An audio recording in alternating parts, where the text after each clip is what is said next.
松田さんこんにちは。こんにちは。今日は何を教えていただけますか。今日はですね、もう4月15日なんですけど、いろんな花が咲き始めたんですよ。咲き始めましたね。もう夜中に起きて、朝方かな、2時3時起きてですね、目が覚めたらちょっと店の中をこうぐるぐる回ってるという状態ですね。なかなか朝早くから癒してもらってます。一人で癒されてるんですね。もったいないですよね。これ綺麗なの咲いて、皆さんできれば来てもらって見てもらわないとなんかもったいないような気がしてですね。いろんな花が咲き始めたんで、それを紹介していきたいと思います。よろしくお願いします。よろしくお願いします。まずこれが綺麗なやつですね。3年前か。ある業者に紹介してもらって、これはいいよということで今育てているやつですね。スノーフェスティバル、デンドロビウムの仲間のスノーフェスティバルっていうやつです。大輪系です。はい。花大きいですよね。でかいんです。いやでもこれある程度花が少なかったからこういうでかくなったのかもしれませんね。なるほど。今年の世界ラン展で、展示してありました。一鉢やったかな、一鉢。それを何回も私が撮ったのかな。一鉢こう出てましたんで、苗はあんまり見なかったような気がしますね。はい。3年ほど前苗を何十鉢か導入して今育っているところですね。で今育て方とかも研究していて、どういうふうなのが一番こう育ちやすいのかなっていうのを今研究しているところです。でもう花がですねあんまり咲かなかったんで、そこら辺を来年ぐらいはちょっといっぱい花咲かせたいなというところが今課題のところですね。松田さん前回これ撮った時に、株が大きくならないと花がたくさん咲かない。そうなんですね。うちも4050鉢あるんですけど、花が咲いたのが何鉢かしかないんですね。株的にはある程度大きくはなったんですけど、咲かなかった原因がちょっと今研究中というところなんですね。もう株はもうこんなの来年咲いて当然いいのかなと思っておりますので、こんな状態の結構何十鉢か持っていて、来年はたくさん咲いてほしいなというところがありますね。で植え込み材料も今ちょっと研究しているブレンド土とバーク単体とバークじゃなくてベラボン単体とっていうので今試験してはいるんですよ。結構綺麗で花持ちいいです。花結構いいんで、これがですねホームページの方で販売所の方で販売かけてるやつですね。スノーフェスティバルのファブ5というやつですね。もう花はもううちで相当咲いたんですけど、来年用にいかがですかこれ多分咲いてくれると思います。購入された方も咲いてると思いますよね。まだ咲いてると思うんですよね。綺麗ですよね。白系でリップが特徴がありますね。これが5で、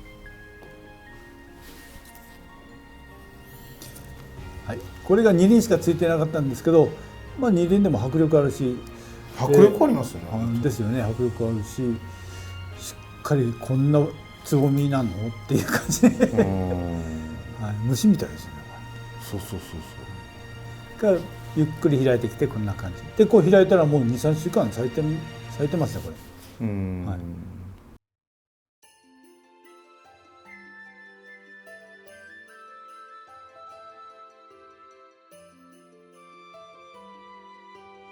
これがですねガーデンデンドロビウムの板付けの親株放出のやつの1番です。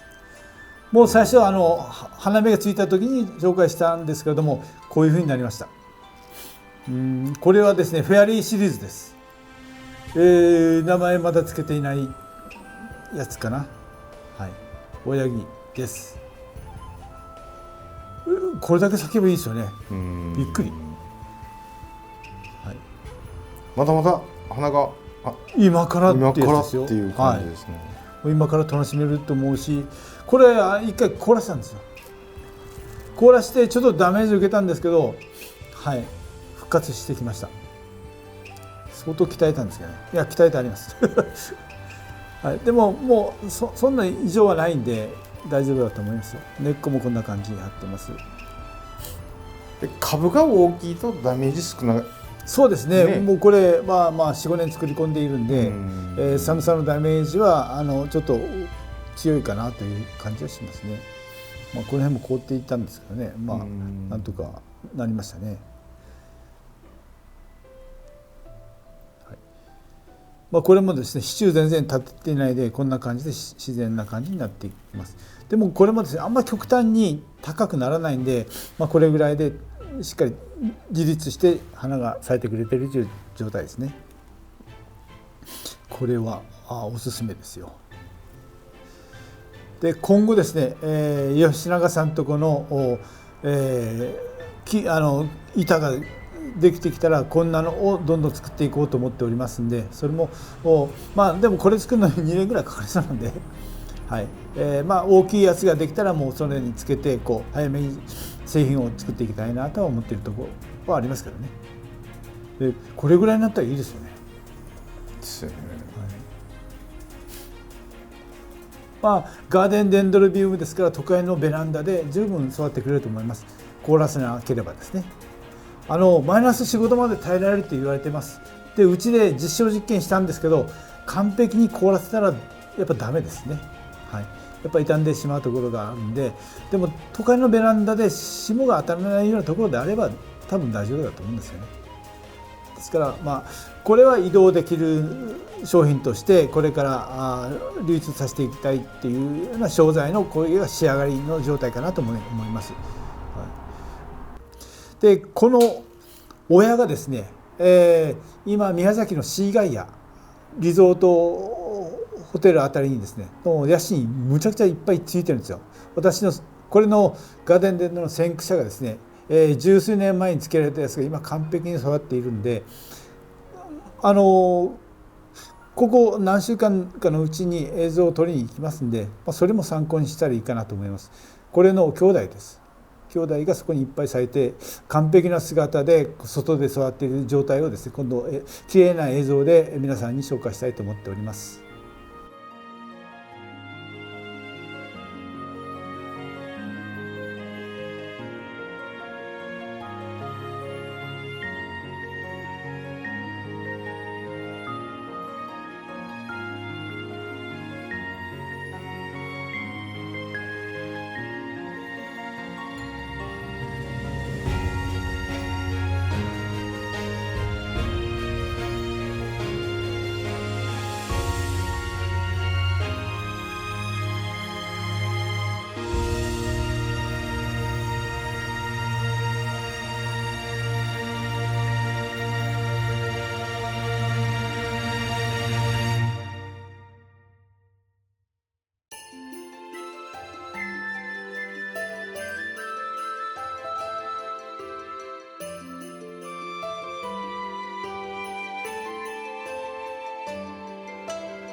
これがですねガーデンデンドロビウム板付け、親株放出の2番です。これもある程度完璧に花がついてくれたところですね。これもですね去年の11月に1ヶ月水をやらずに11月に1回も水やらずに乾燥させて花芽をつけたっていうやつですね。はい、寒さもしっかり合わせました。霜に当てたところがあってですねちょっと寒すぎたっていうところもあるんですけど、それも耐えてですねこんな綺麗な状態になってくれました。花芽の数が多いような気がするんですよ。多いんですよね。で先ほどの1番とはちょっと違うかなと思います。これの方がちょっと中輪系で色がはっきりしてるんですよね。まだこれもしっかりと名前つけていないんで、前やったやつのダブルかもしれませんけどちょっと花を見てみないとちょっとわからないかなというところなんですけど、これも新しく開発されたガーデンデンドロビウムの一種なんで、おすすめの一品になりました。もう完全に板についているんで。でこれはですね、もし増やそうと思ったらちょっと前回にも画像を出していると思うんですけど、これ真っ二つに割って2つに分けることができます。花子にでも間に合うと思うんですけど、ここからもう新しい、バルブが今出ようとしているんで、これがあんまり大きくならないうちにされた方がいいかなと思います。今年しなくてもいいし、来年の4月ぐらいにされても全然構わないかなと思います。こういう大株になりました。でもしっかり回っております。この板付けもですね、もう3年4年目になりますんで、将来的には外して半分に割ってまた新しい板につけるということもできますんで、その方法もですね、この前ちょっと画像を撮ったんで、多分放映して勉強できるかなと思いますんで、そこへも参考にしてください。これは白ですね。白の黒目っていうやつです。これがですね一番丈夫かなと思うんですよね。これはある程度流通させたんじゃないかと思います。これを作り出した先駆者がですねもうこれは出回っている商品の一つかなとは思ってるんですけど、すごく花芽いっぱいつきました。ですごく丈夫です。大株になる性質があるのかなと思っています。都会のベランダにですねこういうので楽しめる時代をちょっと作りたいなと思ってるんですよね。花が咲いた時が本当に一番じゃなくて、これがですねどんどん次のバルブが伸びてきて、それの成長を見ながら管理していくっていうのも一つ楽しみかなと思うんですよね。もう新しいバルブが出たいもう出ようとしておりますね。これも去年11月に1回も水をやらずに乾かすことによって花芽がバッチリついたのかなというところですね。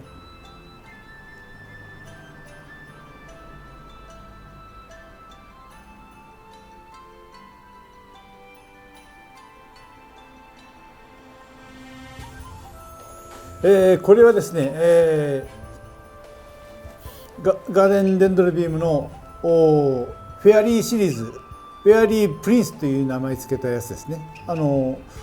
前 YouTube で紹介したやつですね。それが花がこうやってきれいに咲きました。で一応ですね木につけてる板につけてるやつをですねウッディという形にしようかなと思って今仮名をつけています。ウッディフェアリープリンスという形で持っていこうかなと今思っておりますんで、来年はですねそういう形で紹介していけるかなと思っております。これも綺麗な色になってきました。この辺がしっかり色の区別が分かるかなと思います。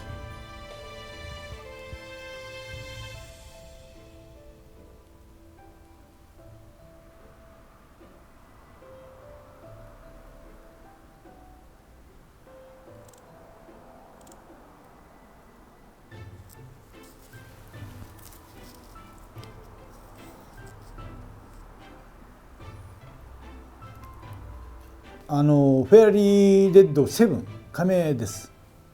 ガーデンデンドロビウムのフェアリーレッドの7っていうやつですね。これも結構コンパクトにきれいに、作れるかなと思ってるんですよね。で花立ちもいいし、これも親木の選別リストの、に入っておりますんで、将来増やしていきたいなと思っているところです。花がいっぱい咲いてくれますね。これも親木がこれ一つなんで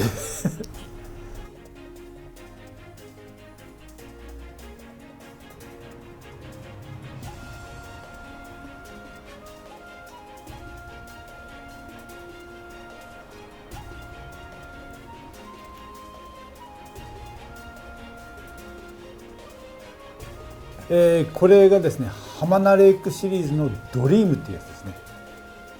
浜名レイクはプリズムとかいろいろな種類があるんですけど、その中のドリームという種類でした。でこれも色の濃淡がですねはっきりしていてすごく綺麗なやつだと思うんですよね。これも親木で一鉢しかなかったんですけど、それをちょっと今増やしているところですね。はい、これは綺麗です。花のバランスもいいし、浜名レイクシリーズは結構花出しがいいですよね。はい、プリズムもそうだし、そういうところで、いいのかなと思っているところです。今年もですね、株を半分に割れるぐらいのボリュームが出てきたんで、ちょっと割ることによっても増やそうかなと思ってます。あと高めが去年できたんで、いくつか増やしている増殖中ですね。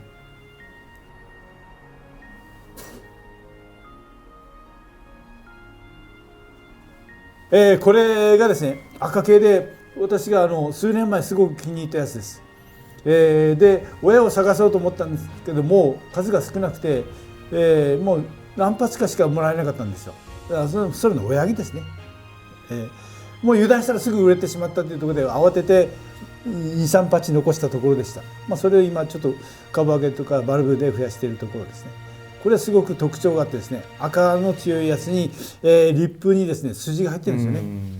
虎筋っていうのは、これはもうぜひ種を残していきたいなと思っています。はい、今10鉢ぐらい増えたのかなそれを増やしていきたいと思います。で、なかなかこれ増えづらかったのかな。はい、でももう持ってる人多分少ないと思うんですよ。もしよかったら持ってる方はコメントをお願いします。貴重な品種になってると思うんですよね。これを種を途絶えさせたらいけないんで、今増やしているところです。はい、増えたら皆さんに紹介していきたいと思います。これはむちゃ綺麗ですよ。で、株のバランスもそんな特別大きくもならないし、いい感じに仕上がっていくんじゃないかと思うんですよね。で、花出しもいいです。バルブで増やしたやつとか高めで増やしたやつもですね、結構花がつきました。でもう全部花を落とします。株を作るためにですね。はい、もう粒の段階でちょっと花を落としたところです。で、株を作っていこうかなというところで、はい、花を楽しめばいいのにと思ったけど、諦めて株作りの方に専念させるようにしました。もういきなりいっぱいついてますよ、花が。びっくり。で、今からですからね。花つきがいいですわ。花つきもいいし、綺麗です。綺麗ですね。シャープな感じ。なんていうの、目鼻立ちがくっきりしてる、はっきりしてるんですよね。はい。なんかいいなと思ったところでした。もう花が咲いて売ったらもうほとんど売れたっていう状態でしたんで、やっぱり一般の方にも人気あるのかなと思いますね。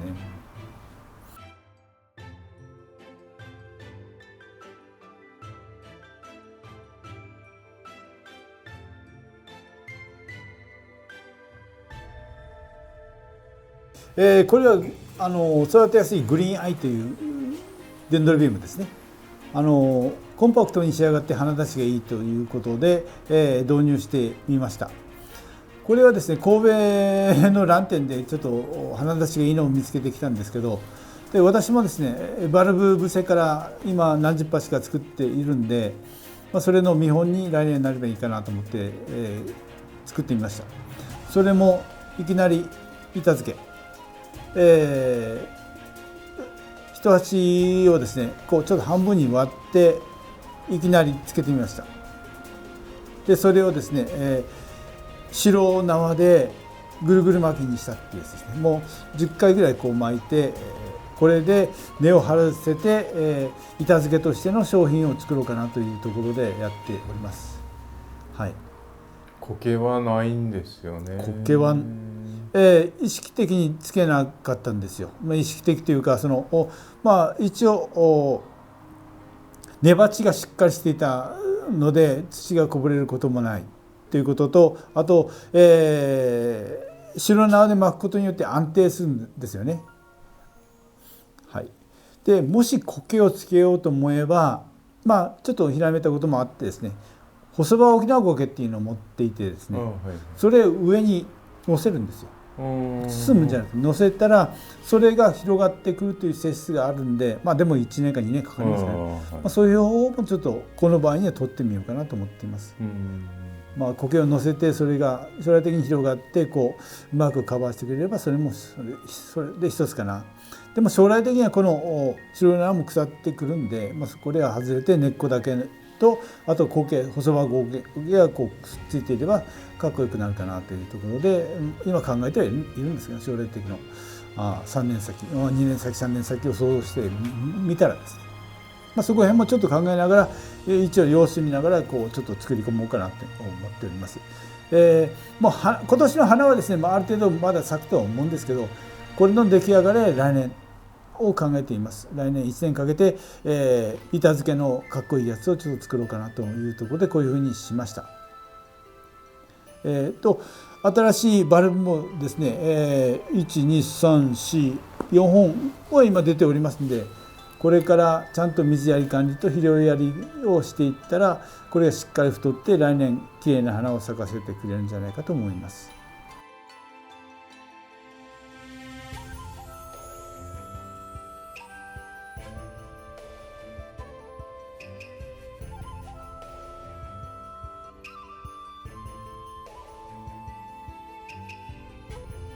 松田さんコメントです。はいはいはい。これはともこさんです。はいはい。昨日の夜、関西ともこさん。関西ともこさんです。こんばんは、私のインスタです。見ていただき感激しています。胡蝶蘭が好きで増えに増えました。もうすぐ植え替えが待っています。頑張ります。忙しくて今日 YouTube 見ました。コメント紹介ありがとうございました。動画楽しく見させていただいてますということです。いや、こちらもですね参考になります。たくさん飾って室内で管理されて水やりも大変でしょうけど、はい、きれいなものを見させていただいてどうもこちらこそありがとうございます。もう一つともこさんです。はいはいはい。こんばんは。今日は板付けの方法を興味深く見ていました。はい、私も4月3日に斑入りの石膏を板に着生させました。自分で板をベランダでカセットコンロで焼き、IH なのでガスじゃないので火がないということですね。洗面器で洗い乾かして穴を開けてフックを作りました。着生は新しい水苔につけました。輪ゴムとゴムテグスで巻きつけました。いろんな着生方法がありますね。プロの方の方法を見れて勉強になりました。動画楽しみにしてます。ありがとうございましたってことです。こちらこそありがとうございます。これもですね、いろんな私も YouTube を見ながら勉強しております。で、私が100点かどうかは1年後じゃないと分からないところもあるんで、オイラーの方を自分でされてですね、いろんなのを研究してもらいたいと思います。あとはですね、水やり管理だと思うんですよね。結局作り込んでも水切れしたりするとちょっと成長も悪かったりするんで、そこら辺は、もう多分胡蝶蘭で鍛えられてるんで大丈夫だと思うんですけど、いろんな方で楽しんでください。いやこのコメント読んで、はい、松田さんの板付けの動画を見て、はい、ベランダでカセットコンロで板を焼いて板付けにしたって書いてあるんで、もうなんていうかな、もう好きでしょうがないんじゃないですかね。いやもう自分でできるからすごいですよね。そうですよね。はい、応用でいろいろちょっとできるんで、また今後新しいことをどんどんなんかやっていきそうなんで、それも見てください。はい、火は気をつけてくださいね。と私のやつはですね、数をたくさん作るんで、板焼いたままなんですよね。ですからちょっと汚れが気になる方はちょっと洗ってください。私は 1,2 年かけて作り込もうって持ってるんで、その時はこう拭いてから出荷しますけどですね、はい、手が汚れる場合はちょっとそこはちゃんとともこさんみたいに洗った方がいいです。なるほどですね。松田さん、影響が大きくなってきてます。しっかりお願いします。そうですね。私はこう一方通行で出しているんで、できれば皆さんの本当にコメントもいただければですね、また参考にさせていただいて、つながりを深く持っていければいいかなと思っております。ぜひですね、多分今後いろんなことをやっていくと思いますので、また末永くチェックしてください。ありがとうございます。もう一人これ哲さんって方です。これ初めての方だと思うんですけど。こんばんは。黄色珍しいですね。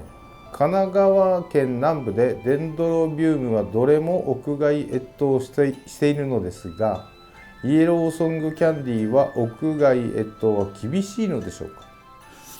はい、宮崎でも厳しいんで多分厳しいと思います。ですからその場合には板漬けとか流木漬けして製品化して、ベランダで育てられて、冬の寒い時にはちょっと中に入れてもらえる方法をちょっと今取っていこうかなと思っておりますんで、はい、ほとんどのデンドロが外で大丈夫なんですかね。で越冬してるって書いてますね。いや宮崎はですね、ガーデンデンドロビウムは結構越冬するんですけど、イエローソンキャンディー試験しました。外でダメでしたなかなか厳しかったです。黄色系は結構弱いと言われてたんですけど、実証実験ちょっとそのところで、枯れてしまったというところがあるんで、よっぽど最低温度が低くならないんですよね。でも町田さんが言った株が大きくなると抵抗力あるみたいな。それはあるとは思います。はい。だから生き残ったやつが株が大きくなって越冬してる可能性もあります。そうですね。あと、木の下にあって直接霜が当たらないとか、ブロックが多くてブロック熱で温度が下がらない、低くならないとか、そういうのもあるかもしれない。はい。環境によって置く場所、育てる場所によって、その辺のちょっと違いが出る可能性もありますね。宮崎だから大丈夫だというふうに最初は思っていたんですけど、マイナスここでも仕事になったんで、基本的にデンドロは凍らせない方がいいです。ガーデンデンドロビウムと言われていても凍らせない方がいいですね。でも外の街路樹につけた場合にはある程度年数をとって大きくなってしっかり自分の根っこをたくさん張っていけばある程度丈夫になるところもあるみたいですね。キャンディーは屋外越冬は厳しいということですね。よければ実証実験していただいて、まずその結果はですねコメントしていただけたらむっちゃ勉強になります。なるほど。実験していただいて結果をくださいと。いやもう他の方がね耐えているんでイエローソングも同じ系統ですからね。そうですね。大丈夫だと思いますけど。でもあんまり小さい苗じゃなくて結構大きいやつがいいのかもしれませんね。皆さんいろんなコメントいただいてるんですけど、コメントも励みになります。